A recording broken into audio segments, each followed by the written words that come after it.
what's going on, guys? Thank you for tuning in to another episode of Building Empires Network.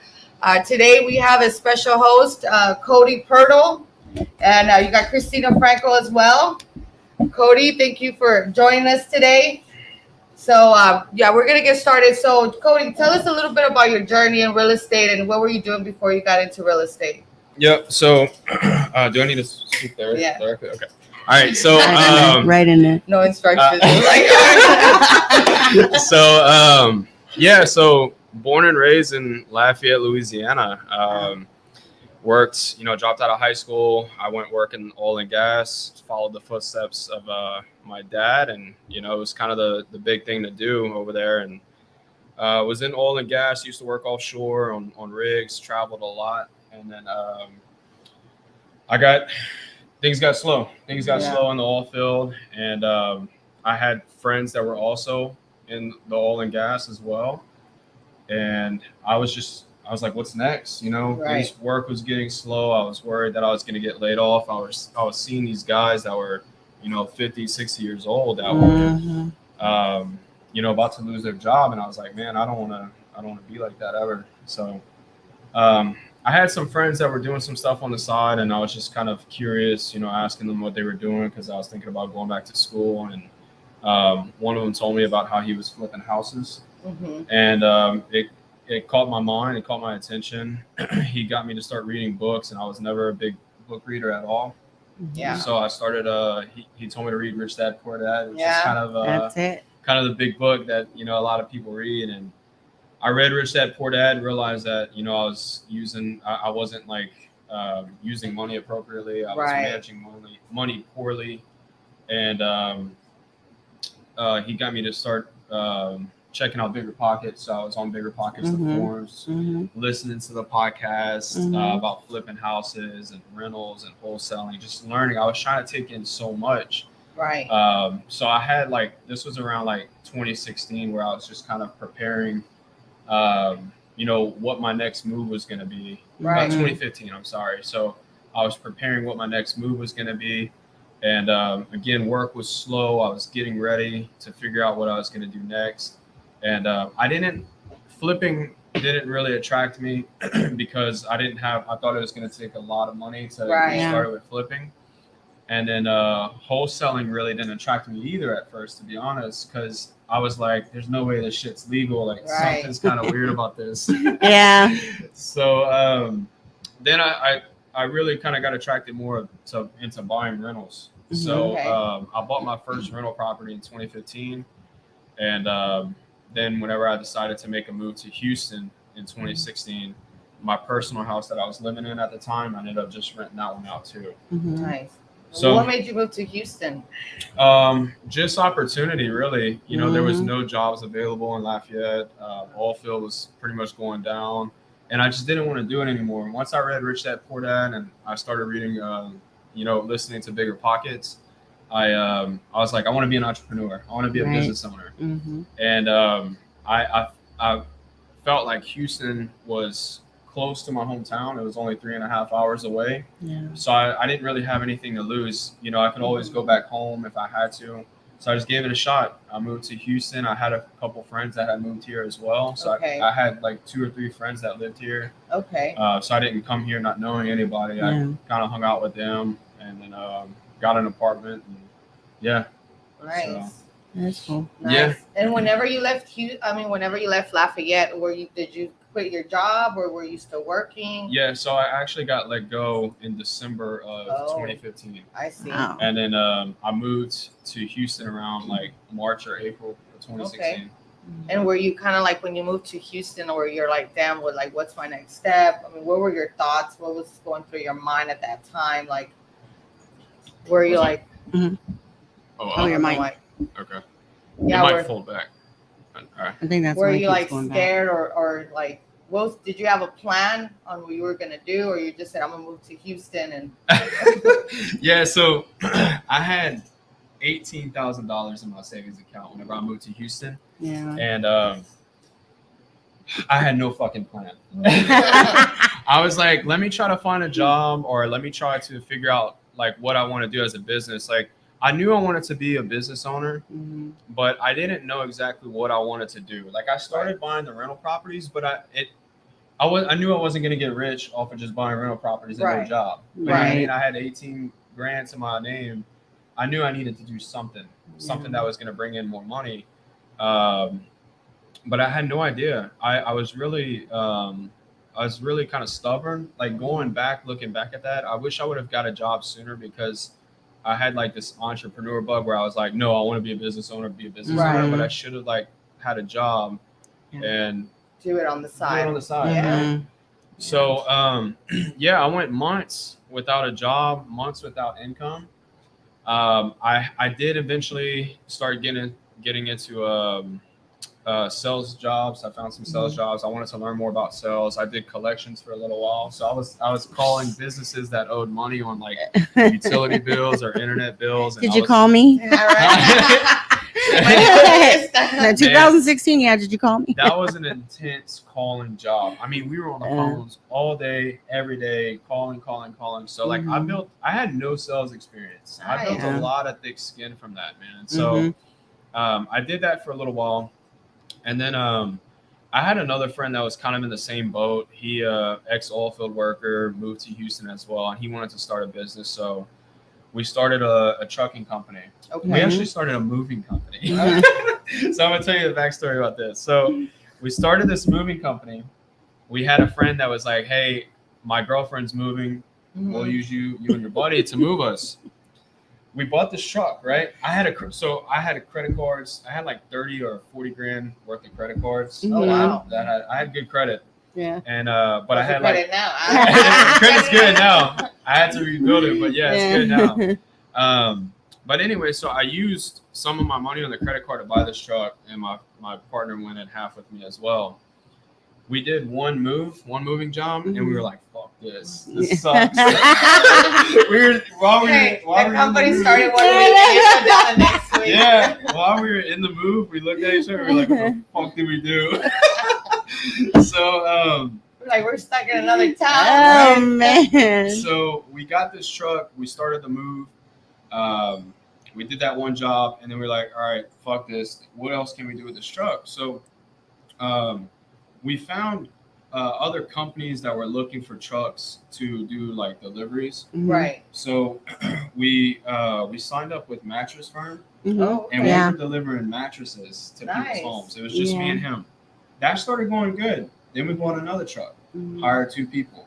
We had a separate crew delivering mattresses for Mattress Firm. Then the supervisor over there knew I was from Louisiana, and he asked me if they needed help out there.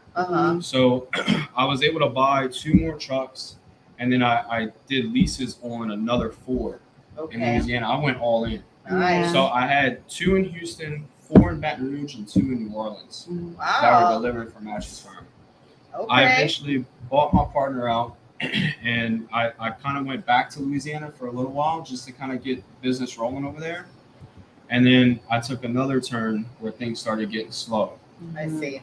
So they started lacking on deliveries that were going out. Next thing you know, I'm losing staff because they're not working. Right. Then I'm having to rehire people. It was a pain in the ass. So I can see that happening. Yeah. So eventually I got rid of the trucks in Louisiana, and I had to go get another job.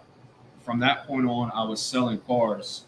I was selling cars. You and Christina, man. I like this. I like where it's going. So I worked at a little dealership here in Houston while I pulled back the trucks from Louisiana, and then I still had 2 trucks in Houston.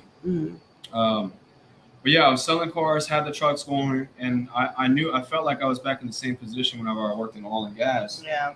And I was like, all right, I got to find something else. This is not sustainable. This is not working. So Hurricane Harvey came. Hurricane Harvey came, and as you guys know, there was a lot of flooded homes. Right. A lot of flooded homes, and I again, the entrepreneur bug just clicked in me. Was like, all right, so maybe I need to get back into real estate. So I started like learning more about wholesaling. I was like digging. You know, I've always been that type of person. If I find something that interests me, Right. I'll Mhm. spend nights, days, like just trying to figure it out, Yeah. like learn as much as I can about it.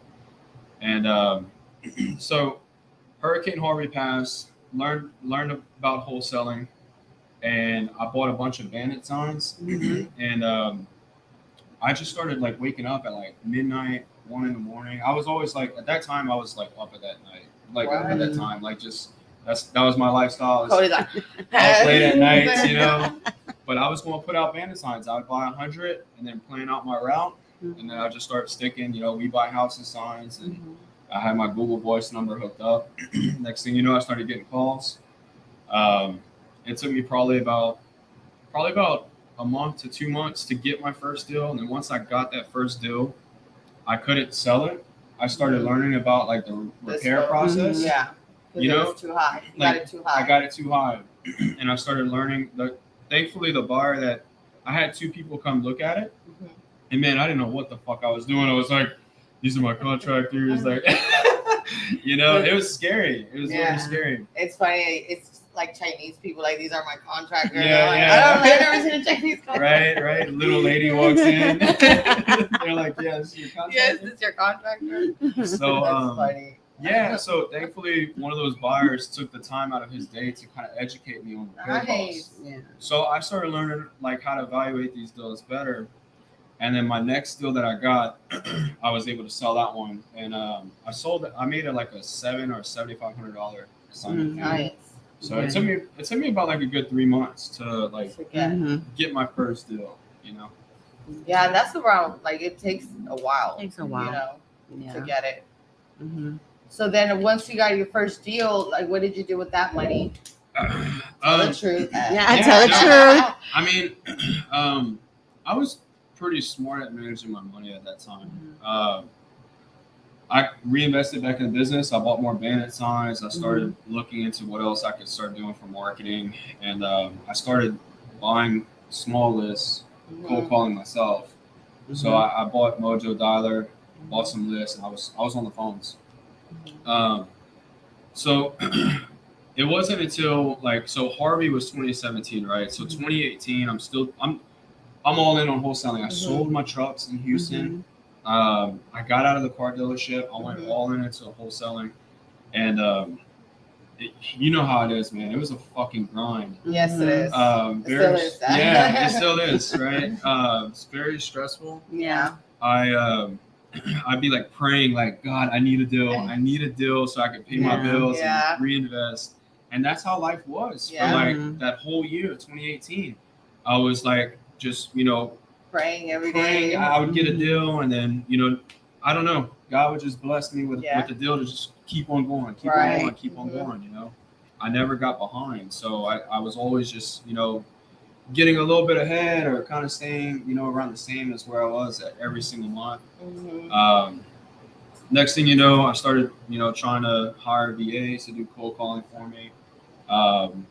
Didn't really work well because I wasn't managing them properly. Right.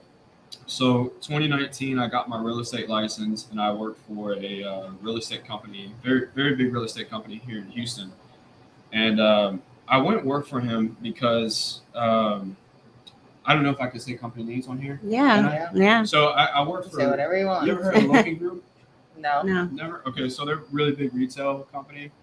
I went work with them because I wanted to start learning how he built such a successful team, because he was very new in the real estate space, and his backstory, Lance Loken. Oh my God! Yeah, I bought the building from him right here on Hisco. Yeah. Oh, Yeah. Really, really sharp little guy. Yeah. Dude. Sharp. His backstory is amazing on how they started. A lot of people didn't think he was going to make it, and he's doing a hell of a job. Man. He's doing really well. Yeah, he's a really good guy. So, and he came up fast, Right.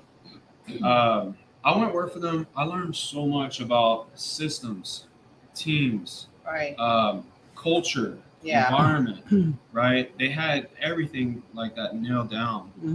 So I was a listing agent for them as well. So I was handling like anywhere from 20 to 30 clients at a time. Oh, wow. They get a lot of business. Yeah. So I was handling a lot of sellers, and What kind of marketing were they doing? radio. They were doing radio ads. Lance is loud. He'll walk right up to you. Yeah. I'm Yeah, gonna look him up. he's not one to like bounce around and no. He just does Get him in business. here. I'll ask him. Yeah, He talks with my son a lot, and he just got us, I think, another building. I get my commercial from him. Oh, okay. Nice. Yeah, I get my commercial from him.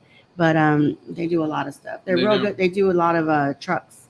Also, I think they do the rentals on the trucks or something. Really? Rentals Yeah. on the trucks. What does that Yeah, mean?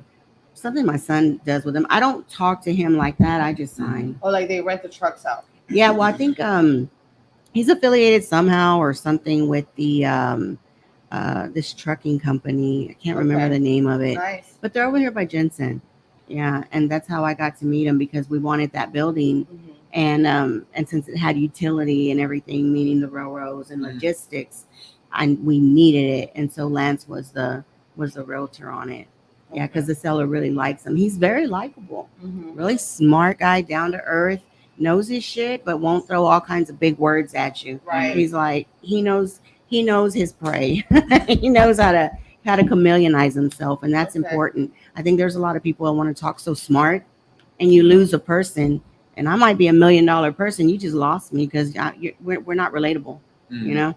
But no, they're really good. Yeah. So then you were with a good team. I was. Yeah. You started with somebody good. Yeah. I think that's important. You know, when Heck you get yeah. started, to start with somebody good. Mm-hmm. I never did. I kind of just went in there and learned. Yeah. Yeah.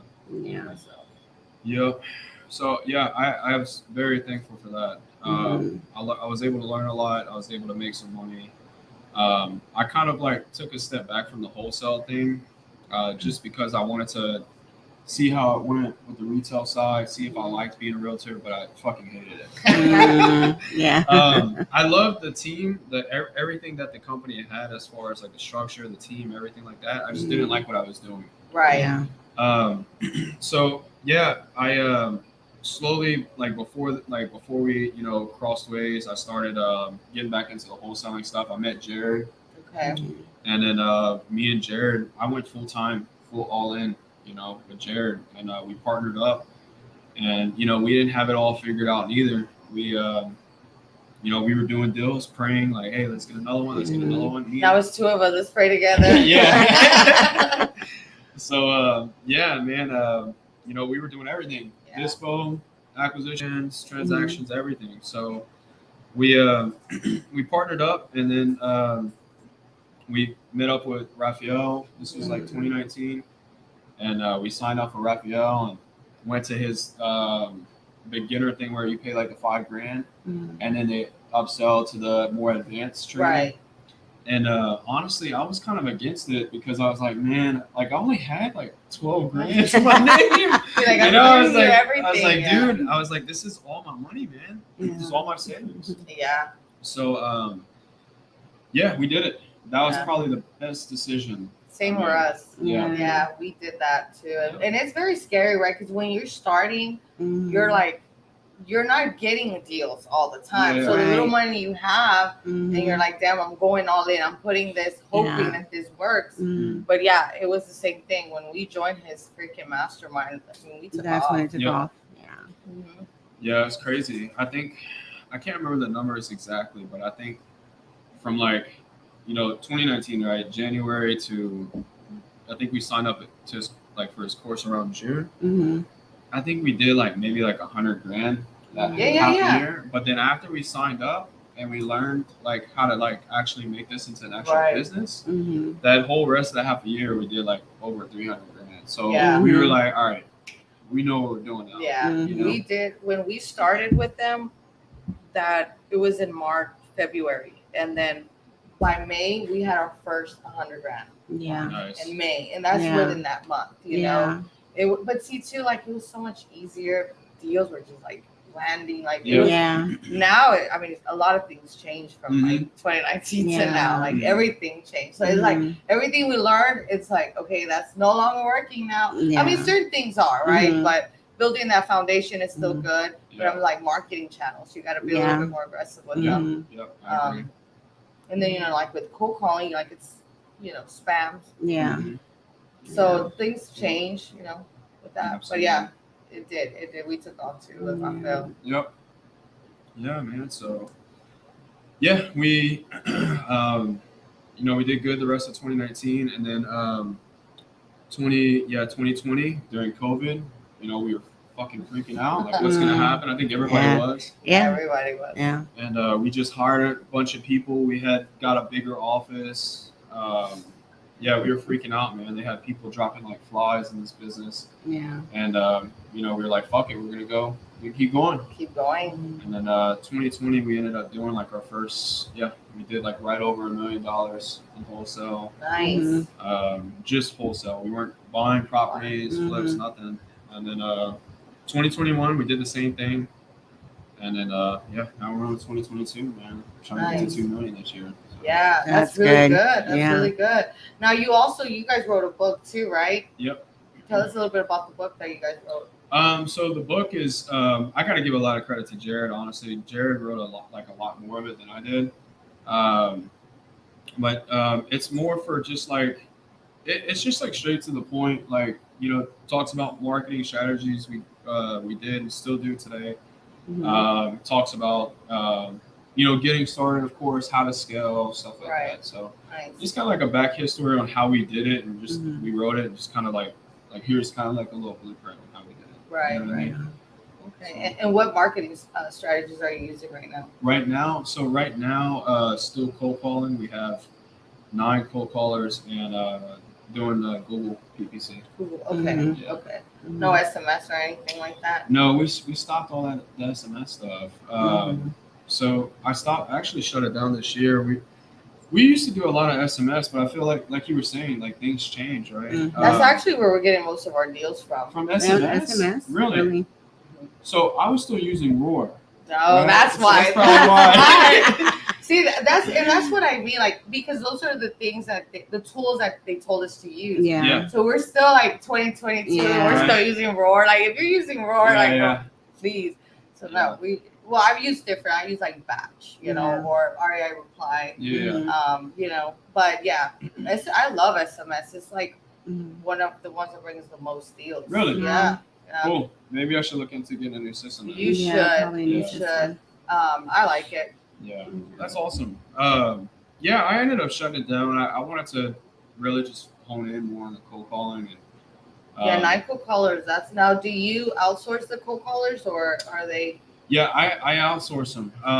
So we used to kind of have like our own like company, right? And we had that going for a while, and they had financial problems. I see. So we had to find a different route, man, and that was kind of a hassle, man. I'm not gonna lie, because we were using the same company for years, right? They knew how we worked, how we wanted things done, and they were really good, honestly. But they had a lot of changes that they had to make, and they were going through some financial struggles. They wanted to go up on price, and I just wasn't agreeing with it. So we ended up finding 2 other companies that one of my other mentors had kind of hooked me up with, and so I use 2 different companies right now for cold calling. It was going pretty damn good. Good. Yeah. Nice. Yeah. So what are your goals for the rest of the year?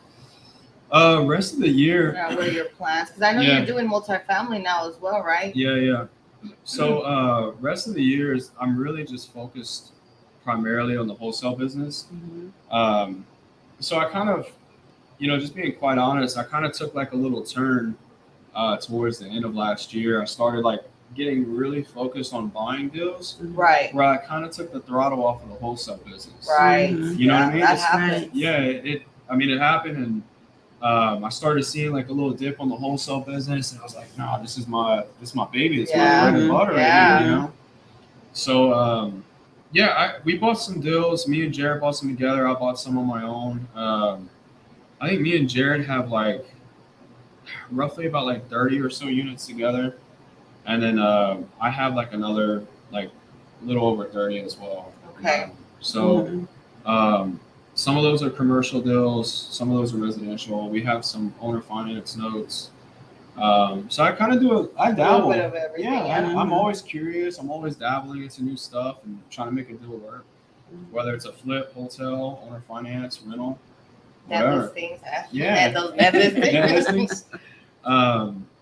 But to say goals for the year is really just focus on the wholesale business. Really, my team. I want to just pour into my team. Yeah. I think right now, like we have a lot of sharp people on my team, and I'm just really focused on hiring talent, Right. hitting 2 million or more on the wholesale business, and yeah, buying more deals, but later. Right. I have some commercial deals that I'm working on right now. Once I'm finished with the rehab on those, refinance out of them, and kind of chill out for a little bit. And then, yeah, because I do agree. Whenever you start, getting buying deals and holding, because even like with some, one of the good things for me, because my husband, like, he's the one who takes care of all of the hotels and all of that. But sometimes when I got to go out there, I mean, I go 2-3 days just that, and then I'm not focusing on what's going on here. Right. So it definitely it's hard when you have a lot going on there, and then here it will slow down. So that's exactly what was happening. I had like 4 or 5 flips going on at the same time. I was working on, like, I had a 9-unit award, and I got a 9-unit in like around Dickinson, Texas City area, and then what else? Just other like purchases, rental purchases, refinances. So that was a lot of shit, man. That took a lot of time away from me. I'm surprised you're still like here. Like, that's a lot. Yeah, still have hair. It's very stressful. I will say that, like, once you get into like buying your own deals, the stress is just it's a whole nother ball game, man. It's not like adding I remember whenever we were at the last master, I think we were in Wilmie's office. Yeah. And you were like, man, I'm just so stressed out. I'm like, we're about to start crying. Yeah, man. I have days we all have days like that, right? Where and we all go there and cry together. Yeah, man. That is funny. Yeah, no, I get it. Yeah. So, well, what are you gonna do, man? I mean, I buy. I'm in deals right now where, like, I had maybe buyers set up for, and then they back out. What are you gonna do? You have nothing to do but just keep on going. Right, for sure. And I feel like that's where a lot of people kind of like they give up, right? Because they're like, oh, damn, this is not working for me. It's not working for a lot of people. You just have to keep going until it works. Yeah. Yeah. Now, did you have any other questions you wanted to ask, Christina? I didn't ask nothing yet. I know. I didn't ask anything yet. So my thing is, hey, it's different strokes, different folks. Because, the thing is that, like, Andrea is very solid in wholesaling. I'm not. And, like, sometimes, like, when AJ presents us, he's like, they're the wholesaling queens. And I'm like, okay, I do wholesale part-time. I do wholesale part-time. I've been a landlord for many, many years. You're the landlord queen. No, I don't even want. I don't want to queen over nothing. More power to you. No, I just want to stay low key. I want to be the landlord queen too. I just really want to stay. When you first buy stuff, you come in and you want everybody to know who you are. And then once they know who you are and they're calling you every fucking night, and this broke and that broke and I ain't paying you. You got all this, whatever. They're all in your business. Right. Then you just go recluse. Yeah. You go recluse. You don't want nobody to really know too much of what you have and what you do or whatever. Me, being in the wholesale, I think wholesale is very safe for many people. I think flipping is very strategic. Back then, I used to make 1 to 200,000 profit. Now it's very slim. You're at 30, 40. The price of material, because I'm in commodities and logistics, I'm on that end. That's my daily bread and butter. Retail, because as I'm sitting here, my cash boxes are going ching, ching, ching, ching, ching, ching, ching, and IRS is going ding, ding, ding, ding. It is what it is. So your private partner, your first partner that you think you really have is government and IRS. So if you don't take care of them first, and comptrollers are worse than IRS. They will fucking go in there and shut you down. They go in with guns and yeah, what? Comptrollers do, and they will take you. Well, they don't know what they're facing. They go in with guns. Yeah. And if you don't understand all that, I think if you're in a business, in wholesale business, in retail, in real estate, in anything, you need to educate yourself. I think that Rich Dad Poor Dad book is a very good place to start, so you can understand numbers. Numbers is anything. A lot of people coming in, because I've been in the industry over 30 years. So, when I would see people on a stand or a pedestal, I'd be like, wow, But then when you really figure out numbers and you dissect, the conversation, you're like, okay, and think about it. You make 100,000 a month, all right, but you've got 80,000 in employees, and you're left with 20. Then you've got to, yeah, everybody's like, there's one thing I heard: if you're paying taxes, you're doing shit wrong. If you're not paying taxes and you can't show what you're making and at least give back a little bit, you're wrong. Because you can't qualify for nothing. You can't qualify for shit. Yeah. That was my problem. Yeah. So it's like every time, like I've always used a scenario, the merry-go-round, you got to put a quarter to go round and round and round. And that's 25%. We're only paying 18 to 12. So we're okay, So we're okay. We still come out winning. But I think wholesale is a very safe place to start with real estate. I think it's a very safe place to stay with real estate because, in wholesale deals, it's not bad. And I'll share it. If I'm working every day, 8 to 5, and, and I have just make a phone call, put a contract, and let everything else just handle itself out. You got to work with a good title company that works with you, because not everybody will work with you. Some title companies don't want to pay the wholesaler what the deal is. They're like, no, they want to say no. Sometimes they want to disclose everything. There's no blind HUDs. So it's like, okay, so you could either lose the deal there. Yeah. So your title company you had a title company. Mm-hmm. Yep. Yeah. So your title company is a very important place to start. Get your wholesale, get your title person together. Then you get your depositions, acquisitions, all these other people. But the reason why out of real estate, why I have learned to always have a second, third, fourth, fifth, sixth, seventh business is because you have to have certain streams of income. When COVID came, and I know a lot of people that lost their houses, lost their jobs, lost their investments, real estate investments because of COVID. Mm-hmm. Because you have to understand, Cody was smart to come with $18,000. He had cushion money, something to hold him up for at least 6 to 8 months.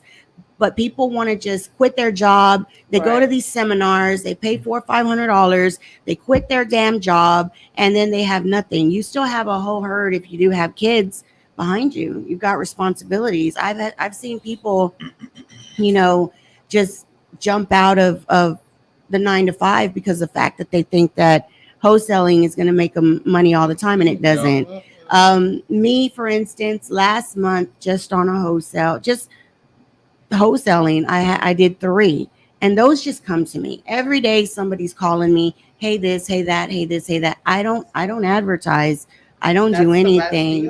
Yeah, but the girls at my stores will tell me, friends will tell me, my Zumba instructor told me, I sold a multifamily off of the Zumba instructor. So it's like somebody's always bringing me something. Here I come, Zumba. Where you go, Zumba? Yeah, right. It's because I'm a community girl. I like the community. You are. I love to feed my community and give back to my community.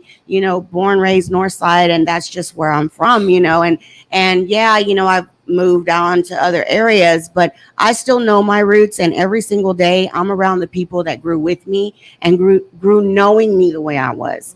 Because I can't meet somebody today and create a whole generational relationship when they don't even know where I come from. My background's very different. Right now, a lot of people are doing a lot of marketing, a lot of stuff, and a lot of things like that. Direct to seller marketing. Yeah, and they wade in a big pool, and me, I just go into the little pond, and I get good ones. What some people try to make on a big deal, I make more on a little big deal. So I've been fortunate with that, but if you really want to go into the wholesale realm, you have to do what these guys are doing. You got to educate yourself. You got to know, and you have to have your everyday money. Something has to come in, because you don't close every day.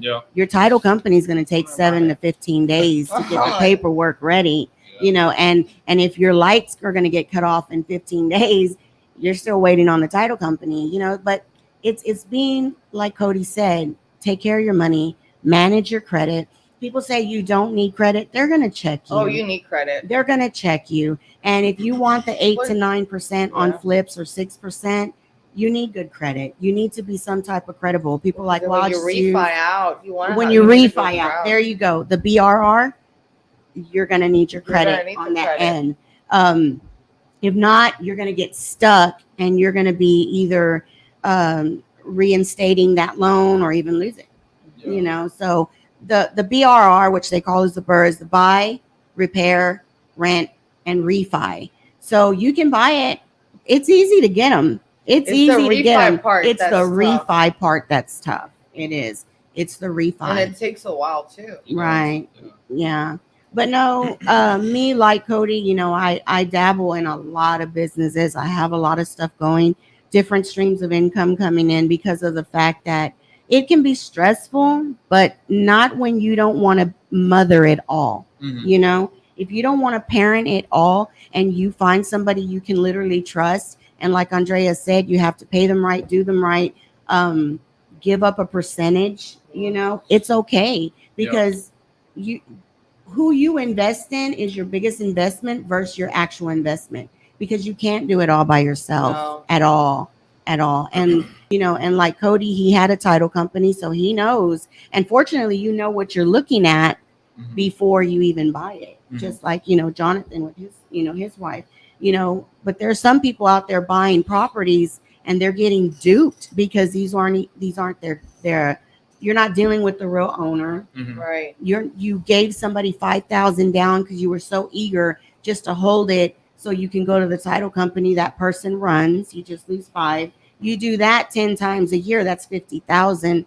You know, and it can you're happen. not doing that 10 times a year. Yeah, you know, but it can happen in different ways. And so I've seen the good, I've seen the bad of real estate. It is a hype when they say that, you know, there's no money and you can, you know, use other people's money. It's a tactic, but you got to be credible. I can't come off hobo off the street, take a shower, look good, and go in there and say, I'm gonna do other people's money. It's not gonna work. But I think y'all guys are really smart staying in the wholesale game right now, because material it was very scarce after COVID. Right. There was a lot of material, wood that was not being cut. There was a lot of things that were not being shipped over. And once now that it's there, everybody's trying to make up for what was lost. So we're at a 30% hype of an increase on everything. Yeah, and then like the sellers, they want high too because they're like everything's going up. So sometimes you got to buy them a little higher, but then the material's also high. Right. So so there's a lot of things, like there's a lot of owners. Like I have a lot of renters. So my renters always say, hey, my mom passed away. You know, we have this house. And I'll tell you, it's like one every other month that I really get that. But they're looking at things like, well, you got money because I don't give it away. You know, I'm not going to give it away. It has to make sense.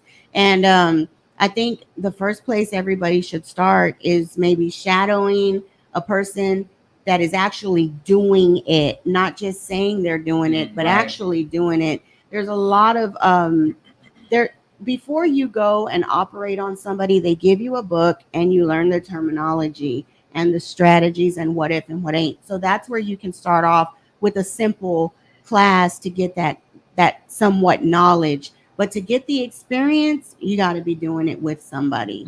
You have to be doing it alongside somebody. I'm not saying JV all the time because you don't know the person just yet, and the numbers aren't out there the way they were. So if you're making 20 and you're splitting 50-50, which most JVers want 60-40, there you go. You know, you're going to barely cut even, you know, and I make more working, you know. I have a couple people that, you know, they're out there, they just went and got their real estate license, and they were making probably 5,000-6,000 a month, and now they're doing real estate and they're not, you know, because they're realtors and they're not making that, because you find the deal, you got to show the deal, but you don't realize, even with wholesalers, we find the deal, we show the deal, we're running around looking for people, opening up title, you know, trying to get, well, do you even have a survey? No one has a survey. Sometimes you got to bite the bullet, get the damn survey, see what the appraisal really is. And you have to have all that. So by the time you get your little check, your broker takes your money, you've spent all this money in it, you only cut dry with about 1,200 to maybe even 3,000 if you're lucky. And then what?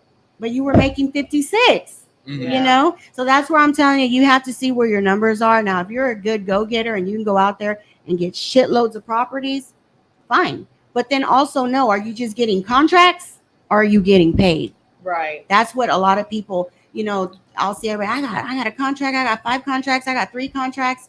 When are you getting paid? Yeah, no, that's a big hype. Like that's Mhm. why I never count like how many contracts. No, I want to Andrea see how don't. contracts are closed because Mhm. it's easy. I mean, Yeah. people get contracts all the time, but I'm like, how Mhm. many of those are gonna actually close? Yeah, it's a Yeah. big fallout rate.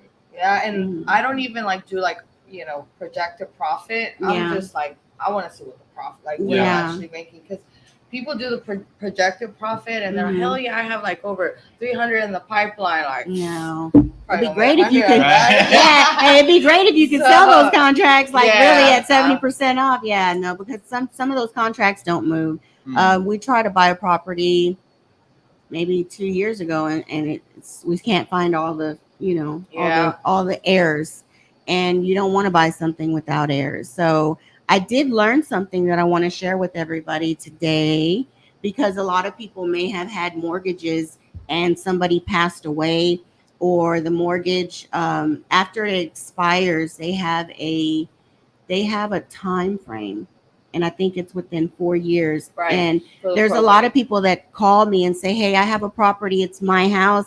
I can't get it refinanced because of the fact that I can't find the owner to sign off on the release of lien." Mhm. So what happens is there's a time frame, so then you can go and get that claim. So I'll get the actual True Dot information. The reason is I'm So buying a is this? property with Are you that. saying like okay for like a person that dies and if they had a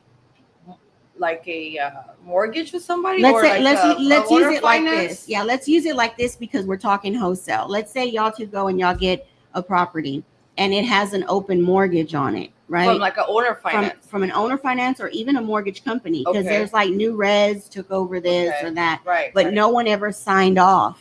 They didn't file the release of lien.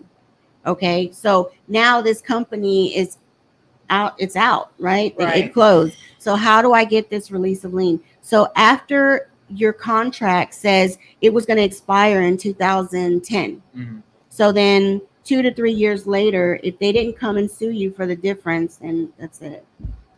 Like say I had an owner finance person pass away. Right. Yeah. I know that's happened Yeah. before. Okay, And then- so let's say he passes away. The son tried to come in and said, "Well, I'm not gonna release it. release it," and this and Yeah. that. We just had that.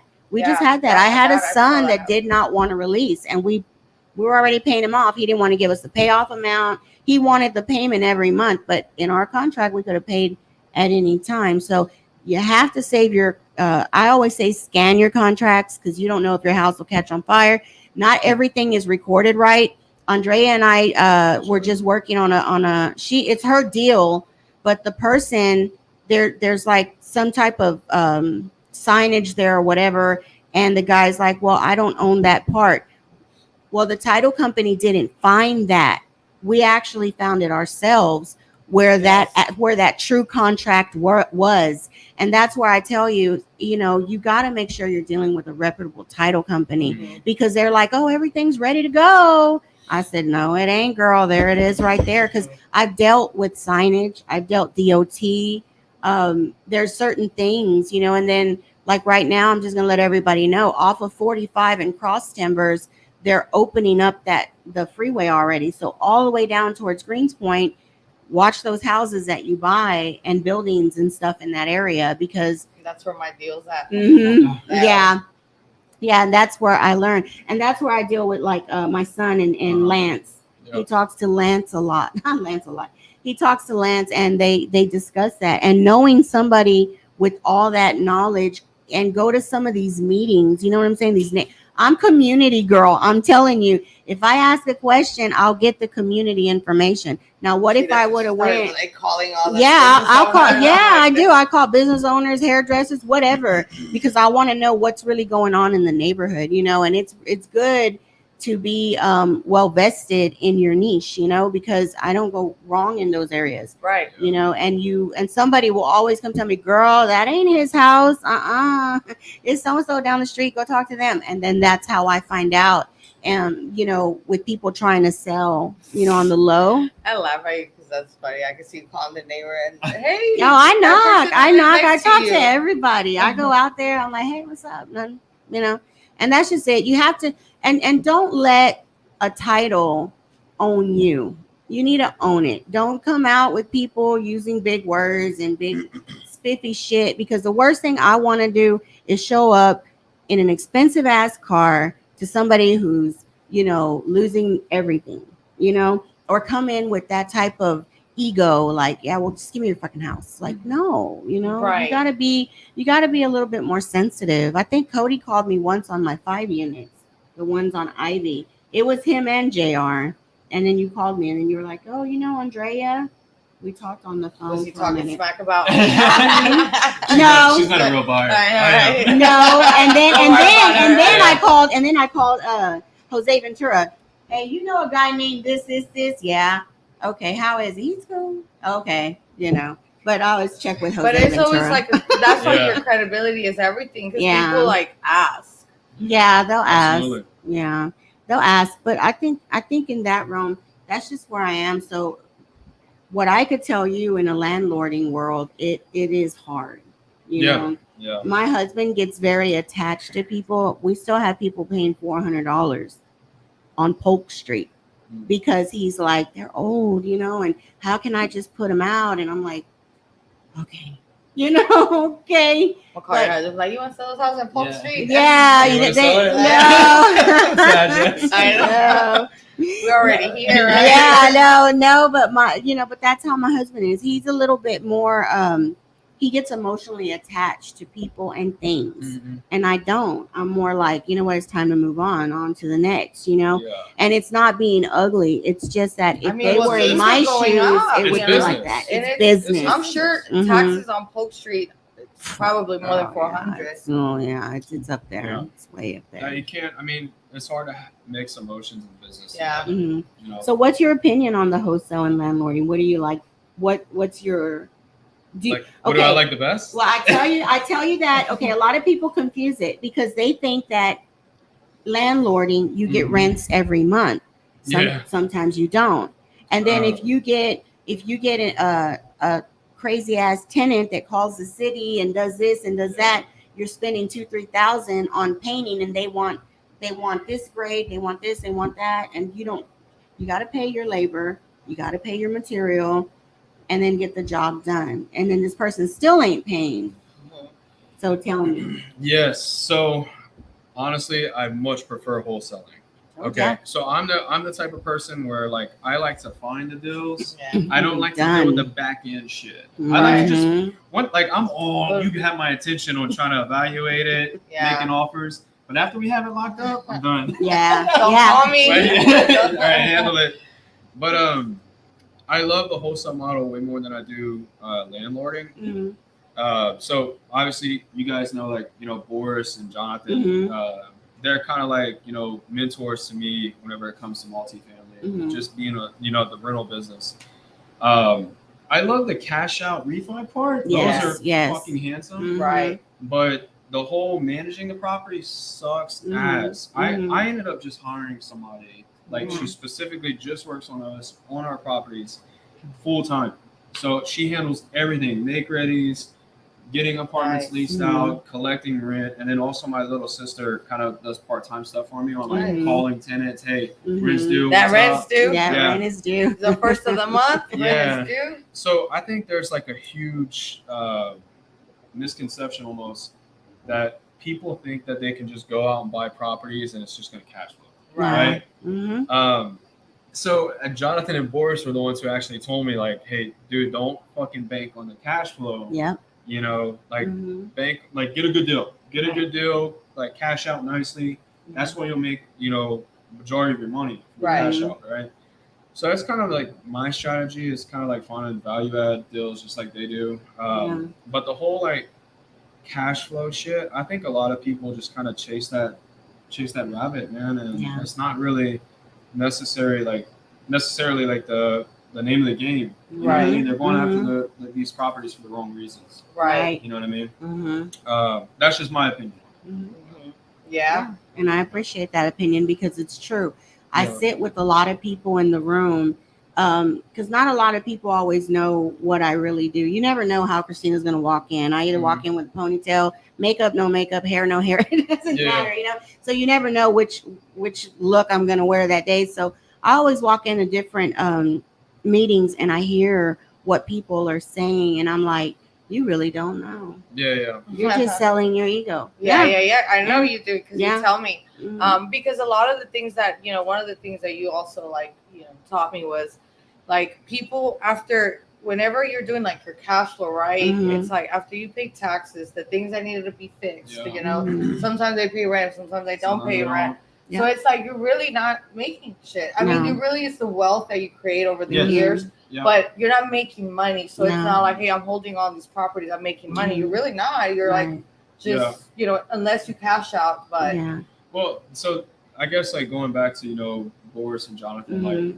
like Boris is really big on wealth. Mhm. Yeah. Mhm. So like the cash out is nice too, and then at the end of the day you have you have what like 25% equity of the equity on property, it. Right. Yeah. right? Sometimes more if you decide. Mhm. But over time, right? Like as long as you can get your cash flow to where it like pays your bills, breaks Right. even, maybe get a little extra here and 100. there, that's great. Right. But over time, that property is gaining value. Right, right. 5-10 years down the Mhm. road, you sell it, you're gonna make a Mhm. shitload more. Right. Right. Right. Mhm. That's the strategy behind it. So that and it's kind of good, that you do that and you still have your wholesale company because Right. it's that's gonna be on hold Mhm. and then Yeah. it's just gonna be producing. But Mhm. Later here money. it's like so Yeah. now you get to get those big Mhm. checks too. Yeah. And it feels good when you cash out refi, especially when I mean, a lot of this stuff that's going on now was not available when I started. Mhm. So I bought properties back then, 8,000, 10,000, that now are worth like 230. So we'll cash out on one and then we'll buy like a building or apartment complex, something that makes sense. I'm not going to cash out of a house to buy a house. Right. I'm not. It's going to have to be something way bigger, like 10 capped, that it really makes sense. Right. So Mhm. you're not gonna put it like on another house. You want something like a Yeah. And now I'm not really putting it in houses as much as because I love equity. yeah. If you are equity rich, that's where Boris is at. That's Mhm. wealth. Mhm. Because at any time you can bank on wealth, but you Right. can't bank on bills. Right. You can't bank on bills. You can bank on wealth. So like the cash out refis and stuff like that, when you are at even 100%. Let's say I'm an old landlord because I'm an old fucking landlord. Mhm. I'm an old landlord and I have, let's say, the property on Polk, and I want to right now not owing anything on it. That property right there on the lowest end of the day, 800,000. On the highest where it should really be, 1.2. At 100% cash out 70, I'd be sitting pretty okay. Yeah. But I let those gold nuggets stay there. Good Yeah. feeling, right? She Yeah. has freaking properties on the side of the freeway. They're all Yeah. like, tear Yeah, downs, they're just commercials and sitting stuff. Well, see, the thing is, you there. have to look at things. house. You have to look at things with a beautiful look to it. You got to beautify it because if you want something at a discount, you really want you're not going to go buy a shiny brand new car at a discount. It's not going to work. So you see people go buy $4,000 or $5,000 cars, clean it up, make it look clean, and they can still go wherever they want to go. Ride nice. That's it. So in life, you got to just learn to ride nice, buy right, and buy low, sell high. yeah, buy low, sell high. That's our thing. Buy low, sell high. But you also want to buy low enough to where if you're in a pickle and people aren't paying, like COVID, you were able to cash out. Mhm. You were able to get out of that because. And here's another thing, though. I had bigger things going. I was buying, Hesco and all that. So when you're buying in the millions and you go and you cash out on your little properties that were bringing you 100%, you don't have that anymore. Mhm. So basically, my houses were pretty much pawned. So what? I had payments. Mhm. So I was like, shit, and these people aren't paying. So some of the ones that, like the 51 units, my mortgage note is like 10,000 something a month. And I had 30 people not paying. Yeah. So it's like, shit, how am I going to do it? But that's why we try to always stay in a safe zone, and we keep our, our daily compound going, and you have that, and we had to pull from here to here to make things work, and we were able to get out of it. But you want to be able to live off of that, but know that you still have to have reserves. Don't go and spend it all. People say money in the bank, you're stupid. You have to have enough for a reserve, because also your debt to income, everybody's like, what's your DTI? Your debt I can't make 122 a year, and every month my payments are damn near $10,000. I'm capped out. Yeah, that's where that book Profit First is really good. I like it. Profit First. That's I have my accounts set up like that. Yeah. And it makes sense. Like I have an account that I put also like 7% of whatever I get just on vacation, right? So summertime comes, we're not like, oh, we have that and that's gonna be our vacation money for the kids.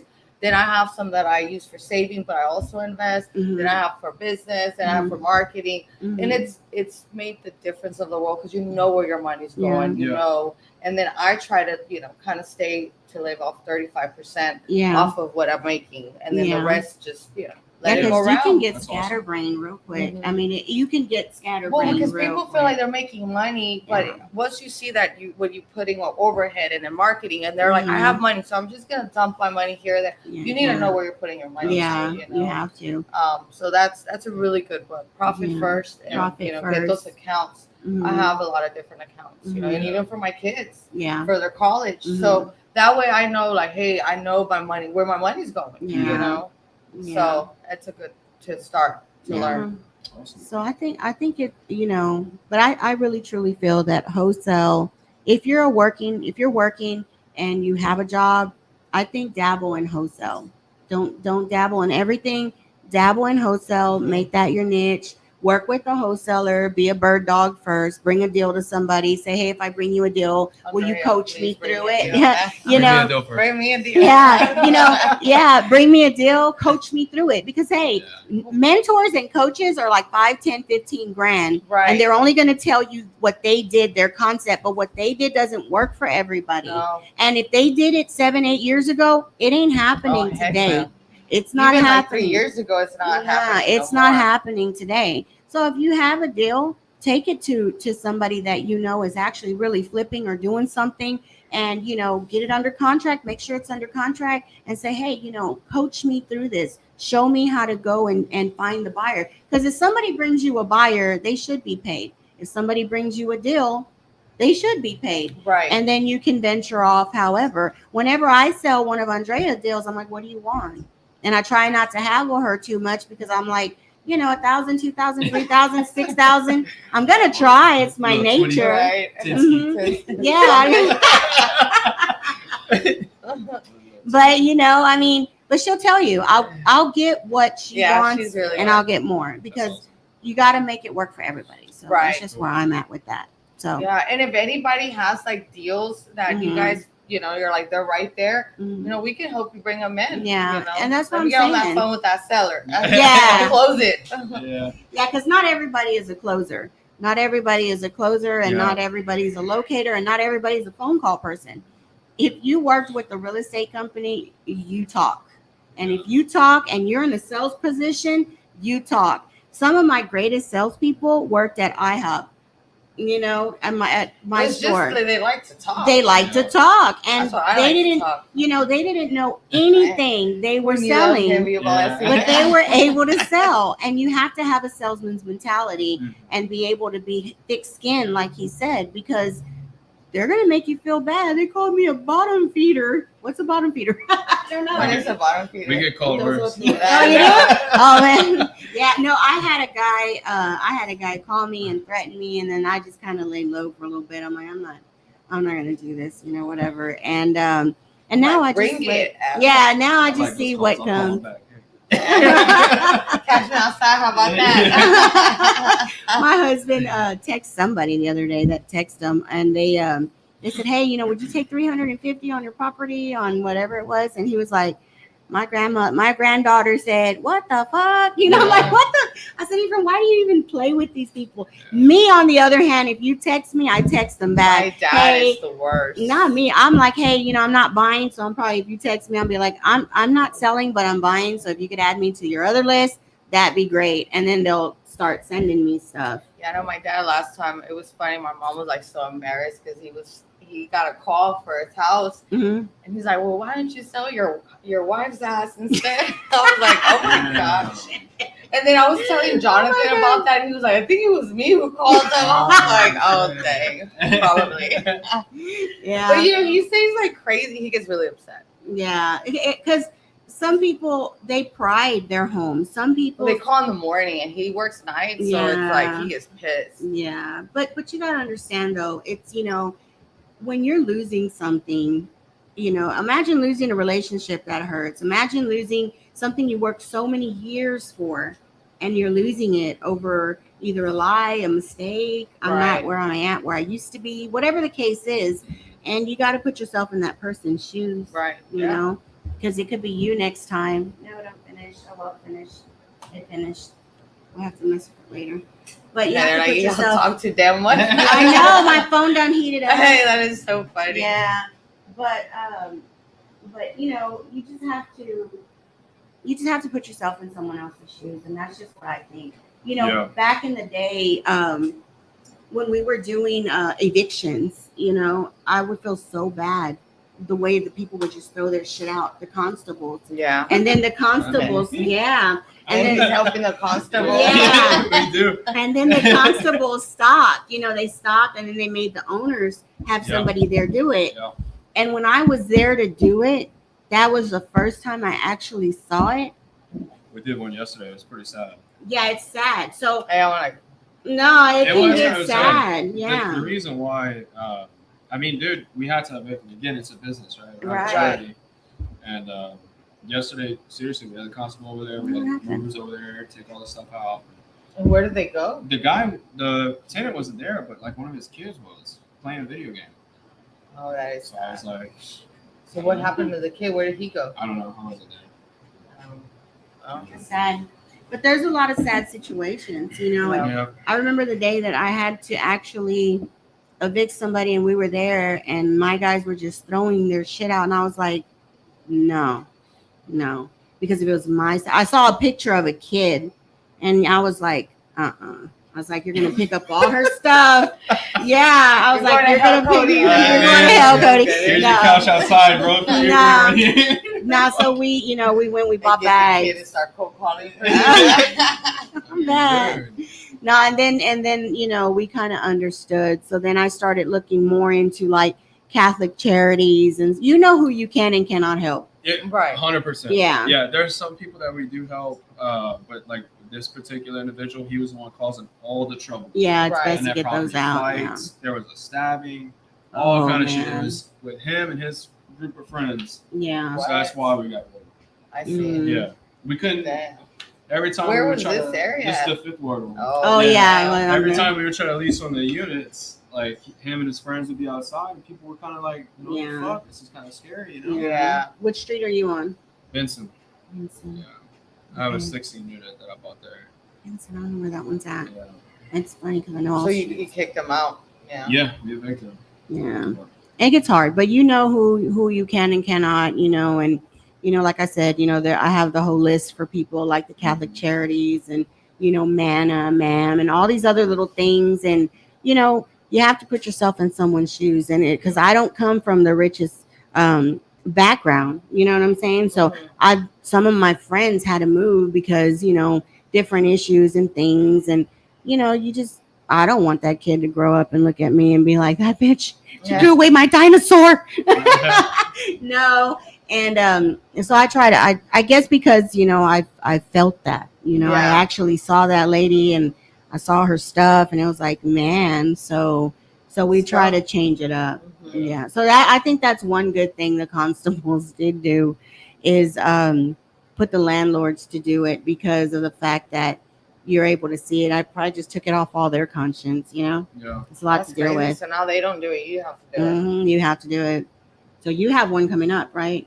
You filed? The Hutton one. Yeah. Yeah. So, so that's going to be your first eviction. Yeah. Mhm. Yeah. And it's an 026. I'm probably It's a gonna res get right shot. there. No, it's really not that Dude, bad. I'm like, damn, my first one had to be in the worst area yeah, in I Houston. told you. Yeah, It's all right, it's all right. So what else you I do? ain't a killed, but don't push me. Get someone Yeah. else to do it, man. Yeah. Yeah. No, well, I'm not gonna do it. Yeah. But no. it's, I I don't mean, know. whoever does it, who I knows don't what's know. gonna come out of there? Because it's squatters. Yeah. It's not even like a person like that didn't pay the rent. It's we have no Yeah. idea what's going, and they have it boarded up. So So they just stay in there. who knows what the heck is in that house? Oh shit. Yeah, I don't like. I mean, we have a couple properties, in sketchy areas, but I hardly ever go out to them. The only time I will go is if it's like early in the morning, like 8, 9 Yeah, o'clock. because they sleep. Everyone's sleeping. They sleep. Yeah. I go in there and do my thing. I gotta go. Yeah. Funny. No. That's about it. But it was cool, man. I like today's podcast. It was Yeah. cool. Yeah. Yeah. Well, thank you so much, guys, for tuning in. I mean, is that pretty much wraps it up? Yeah. Yeah. Yeah. Okay. All right, and we'll see you guys in our next episode.